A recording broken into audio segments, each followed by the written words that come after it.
दिल्लीमध्ये सरकारची सीजेपीच्या शिष्टमंडळासोबत बैठक सुरू। केंद्रीय मंत्री जे.पी. नड्डा, जितेंद्र सिंह हे देखील उपस्थित। धर्मेंद्र प्रधान यांच्या राजीनाम्यावरती तडजोड नाही। अभिजित दिपके हे मागणीवरती ठाम। सरकारकडून सीजेपीच्या सदस्यांना अटक होऊ शकते, दिपकेंचं वक्तव्य। तर सरकारनं ही चूक करू नये, अन्यथा आंदोलन आणखी मोठं होईल, अभिजित दिपके यांचा इशारा। धर्मेंद्र प्रधान यांचा राजीनामा होत नाही तोपर्यंत जंतर मंतर सोडणार नाही। आंदोलनामध्ये कोणतीही तडजोड नाही। सीजेपीच्या अभिजित दिपके आणि आशुतोष रांका यांच्याकडून भूमिका स्पष्ट। जंतर मंतरवरती विद्यार्थी मोठ्या संख्येने उपस्थित। लोकसभेत शिक्षण मंत्री धर्मेंद्र प्रधान यांच्या राजीनाम्यासाठी विरोधकांची घोषणाबाजी। गदारोळामुळे लोकसभेचं कामकाज सोमवारपर्यंत तहकूब। आंदोलक विद्यार्थ्यांसाठी पंतप्रधान मोदींचा मध्यरात्री व्हिडिओद्वारे संदेश। पेपरफुटी विरोधात कायदा बनवणार। पेपरफुटी विरोधातील कायद्याचा मसुदा तयार। उद्या कॅबिनेट बैठकीमध्ये पेपरफुटीवरती चर्चा करणार असं देखील यावेळेस पंतप्रधानांनी सांगितलं होतं। आज कॅबिनेट बैठक होती आणि त्याच ठिकाणी चर्चा। तर पंतप्रधान मोदींचं हे आश्वासन होतं आणि सोमवारी पेपरफुटीवरती संसदेत चर्चा करणार, मोदींची माहिती आहे। पंतप्रधान मोदींच्या व्हिडिओ संदेशानंतर जे.पी. नड्डा यांच्याकडून सोनम वांगचुक यांची भेट। सोनम वांगचुक यांनी जे.पी. नड्डांच्या उपस्थितीमध्ये आपलं उपोषण सोडलं। पंतप्रधान मोदींच्या पेपरफुटी विरोधातील कठोर कायदा आणणार या भूमिकेनंतर उपोषण मागे घेतलं। नड्डांनी सरकारचा प्रस्ताव वांगचुक यांच्यासमोर वाचून दाखवला।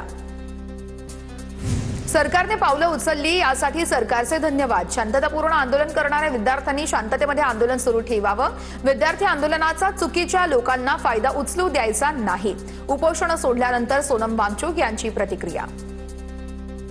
जंतर मंतरवरती शांततेत आंदोलन करणाऱ्यांवरती गुन्हे दाखल न करण्यासंदर्भात सरकार सकारात्मक। पेपरफुटी आणि शैक्षणिक सुधारणांसाठी देखील सरकार सकारात्मक आहे। नीट पेपर लीक मधील आत्महत्या पीडित कुटुंबियांना आर्थिक मदत देण्याचा विचार आहे। जे.पी. नड्डा यांच्याकडून सोनम वांगचुक यांना आश्वासन। वांगचुक यांनी मध्यरात्री उपोषण सोडण्याची गरज नव्हती। सर्वांसमोर जंतर मंतरवरती उपोषण सोडलं असतं तर देश आनंदित झाला असता। धर्मेंद्र प्रधान यांच्या राजीनाम्याचं काय झालं, देशाला सांगावं लागेल, संजय राऊत यांची प्रतिक्रिया। देशामध्ये गोंधळ कसा होईल हे राऊत बघत असतात। संजय राऊतांच्या बोलण्याकडे लक्ष देण्याची गरज नाहीये, गिरीश महाजन यांची संजय राऊतांवर टीका। मंत्री धर्मेंद्र प्रधान यांना का वाचवलं जात आहे? 26 दिवसांच्या उपोषणाचं काय झालं? मुलांवर झालेल्या लाठीचार्जचा वांगचुक यांना विचार करावा लागेल, संजय राऊत यांची प्रतिक्रिया। विद्यार्थ्यांना दादागिरीने शांत करू शकत नाही, विद्यार्थ्यांमधली भीती नाहीशी झाली आहे। जंतर मंतरवरील सीजेपीच्या आंदोलनावरून जितेंद्र आव्हाड यांची प्रतिक्रिया। सरकार अभिजित दिपकेंची समजूत काढेल असं मला वाटत। गुलाबराव पाटील यांचे हे वक्तव्य आहे। तर चुका दुरुस्त करण्यासंदर्भात सरकार आश्वासन देईल हे निश्चित झालेलं आहे, गुलाबराव पाटील यांची प्रतिक्रिया। जंतर मंतरच्या 1.5 किलोमीटर परिसरामध्ये इंटरनेट सेवा पूर्णपणे बंद। पुढील आदेशापर्यंत इंटरनेट सेवा बंद राहणार आहे। सीजेपीच्या आंदोलनाच्या पार्श्वभूमीवरती दिल्ली पोलिसांच्या सुट्ट्या रद्द। पुढील आदेशापर्यंत अधिकाऱ्यांपासून कर्मचाऱ्यांच्या सगळ्या सुट्ट्या रद्द, दिल्ली पोलीस आयुक्तांचे आदेश। मोर्चावेळेस घुसखोरांवर नजर ठेवा, अमित ठाकरेंचे आदेश आहेत। सूत्रांची माहिती आहे, 26 तारखेला ठाकरे बंधूंचा मुंबईमध्ये मोर्चा। 26 तारखेच्या मोर्चाच्या पार्श्वभूमीवरती अमित ठाकरे यांनी मनसे पदाधिकाऱ्यांची बैठक घेतली। दादरच्या छत्रपती शिवाजी महाराज पार्कमध्ये आदित्य ठाकरे आणि अमित ठाकरेंचं आंदोलन। विद्यार्थ्यांच्या आंदोलनाला पाठिंबा देण्यासाठी पार्कामध्ये राष्ट्रगीत गाणार, आदित्य ठाकरे यांची ही माहिती आहे। आंदोलनाच्या निमित्ताने अस्तित्व दाखवण्याचा काहींचा प्रयत्न। ठाकरे बंधूंच्या 26 जुलैच्या मोर्चावरती गुलाबराव पाटील यांची टीका। विद्यार्थ्यांना या प्रकरणामध्ये न्याय मिळेल, गुलाबराव पाटील यांची प्रतिक्रिया।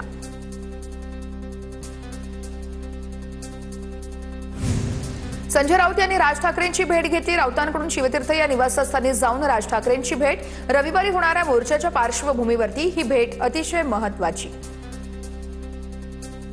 मुंबईमध्ये सीजेपीच्या आंदोलनामध्ये पोलिसांकडून महिला आंदोलकासोबत गैरवर्तन झाल्याचा आरोप आहे। मुंबई पोलिसांच्या कारवाईवरून सोशल मीडियावरती टीकेची झोड उठवली जाते।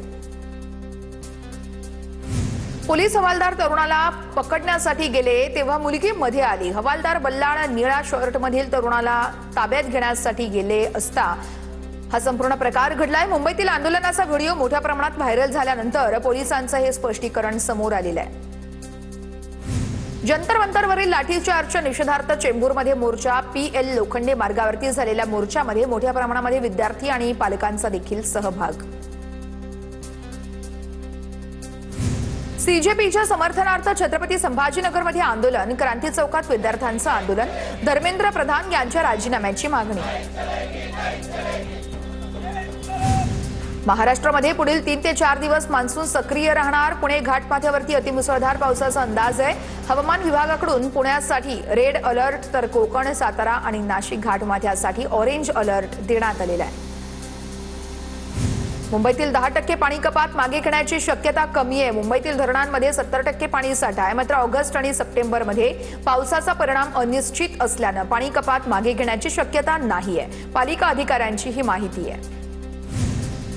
मुसळधार पावसामुळे वसई विरारचा पाणीपुरवठा पूर्णपणे ठप्प. महावितरणचा वीज पुरवठा खंडित झाल्यानं जलयोजना बंद. सूर्या प्रकल्प, कवडास, धामणी आणि फुकटन केंद्राची वीज बंद ठेवण्यात आलेली आहे. भंडारा जिल्ह्यामध्ये 6 दिवसांपासून मुसळधार पाऊस, नदी ओढ्यांना पूर. साकोली तालुक्यातील सराटी नाल्यावरून पाणी वाहत असल्यानं मार्ग बंद ठेवण्यात आलेला आहे. धुळ्याच्या साक्री तालुक्यातील पांझरा मध्यम प्रकल्प रात्री 100% भरला. धरणातून 369 क्युसेकनं पाण्याचा विसर्ग सुरू. पांझरा नदीकाठच्या सगळ्या नागरिकांना त्यामुळे सतर्क राहण्याचं आवाहन केलं जात आहे. नाशिकमधील भावली धरणानंतर भाम धरण देखील भरलं. धरणाच्या सांडव्यावरून पाण्याचा विसर्ग सुरू. धरण भरल्यानं मराठवाड्याच्या पाण्याचा प्रश्न मिटला. पालघर जिल्ह्यामध्ये मुसळधार पाऊस आणि त्यामुळे धरणं भरलेली आहेत. सूर्या, वैतरणा आणि तानसा नद्यांच्या पाणी पातळीमध्ये वाढ झाली आहे. धामणी, कवडास, मोडकसागर आणि तानसा धरणांमधून मोठा विसर्ग सुरू आहे. नदीकाठच्या गावांना सतर्कतेचा इशाराही देण्यात आलेला आहे. अहिल्यानगरमधील भंडारदरा धरणातून 15,000 क्युसेक पाण्याचा प्रवरा नदीपात्रात विसर्ग. धरणाच्या पाणलोट क्षेत्रामध्ये जोरदार पाऊस आणि त्यामुळे धरण भरण्याच्या मार्गावरती आहे. निफाड तालुक्यातील नांदूर मधमेश्वर धरणातून 88,000 क्युसेकनं विसर्ग सुरू आहे. 8 वक्राकर गेटमधून जायकवाडीच्या दिशेने विसर्ग सुरू आहे. नदीकाठच्या गावांना त्यामुळे प्रशासनाचा सतर्कतेचा इशारा आहे. सांगलीच्या चांदोली धरणाच्या पाणलोट क्षेत्रामध्ये सलग दुसऱ्या दिवशीही दमदार पाऊस. वारणा धरणातील पाणीसाठ्यामध्ये झपाट्यानं वाढ झाली आहे. वारणा धरण 77.39% भरलं असून धरणामध्ये 26.62 TMC पाणीसाठा शिल्लक आहे. कर्नाटकातील अलमट्टी धरण 89% भरले. धरणातून 67,500 क्युसेकनं पाण्याचा विसर्ग सुरू आहे. तर धरणामध्ये 73,162 क्युसेकनं पाण्याची आवक सुरू आहे. पुणे जिल्ह्यामध्ये मुसळधार पाऊस पडतोय. पुणे शहराला पाणीपुरवठा करणाऱ्या खडकवासला धरणातून मुठा नदीपात्रामध्ये विसर्गाला पुन्हा सुरुवात.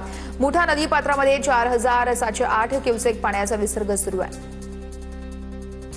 जळगावच्या 40 गावमध्ये सलग दुसऱ्या दिवशी पावसाची हजेरी. 2 दिवसानंतर गिरणा धरणाच्या जलसाठ्यामध्ये 20% वाढ. पावसामुळे पिकांना नवसंजीवनी मिळालेली आहे. पुण्यातील चास कमान धरण 98% भरलेलं आहे. 15,000 क्युसेकनं भीमा नदी पात्रामध्ये पाण्याचा विसर्ग सुरू आहे. नदीकाठच्या गावांना त्यामुळे सतर्कतेचा इशारा देण्यात आलेला आहे. गेल्या काही दिवसांपासून घाटमाथ्यावरती मुसळधार पाऊस कोसळत आहे. सिंधुदुर्गच्या तिलारी धरणाच्या पाणलोट क्षेत्रामध्ये सुरू असलेल्या मुसळधार पावसामुळे धरणातील पाणीसाठ्यात मोठी वाढ झालेली आहे. तिलारी धरणातून अतिरिक्त पाण्याचा विसर्ग सुरू आहे. नदीकाठच्या सगळ्या नागरिकांना सतर्कतेचं प्रशासनाचं आवाहन आहे. नांदेडच्या विष्णुपुरी उड्डाणपुलाच्या डागडुजीच्या कामाला सुरुवात झाली आहे. संरक्षक भिंतीला तडे गेल्याची बातमी TV9 मराठीनं दाखवली होती. मात्र थातूर मातूर दुरुस्तीऐवजी राष्ट्रीय महामार्ग प्राधिकरणानं प्रवाशांच्या सुरक्षेकडे गांभीर्यानं पाहण्याची गरज निर्माण झालेली आहे.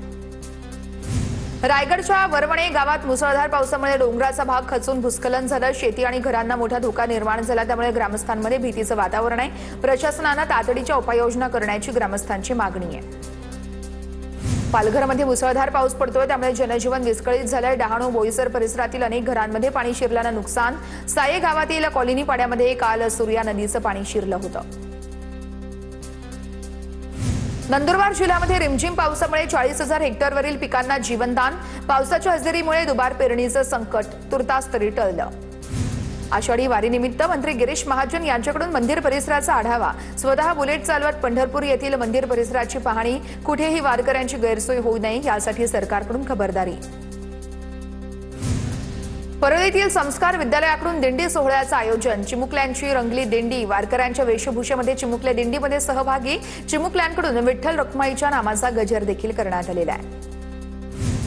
छत्रपती संभाजीनगरमध्ये 31 जुलैपर्यंत गुंठेवारी नियमितीकरणासाठी 90% शुल्क सवलत. त्यानंतर मुदतवाढ नाही. 31 डिसेंबर 2020 नंतरच्या अनधिकृत बांधकामांवरती कारवाईचे आयुक्त जी श्रीकांत यांनी निर्देश दिलेले आहेत.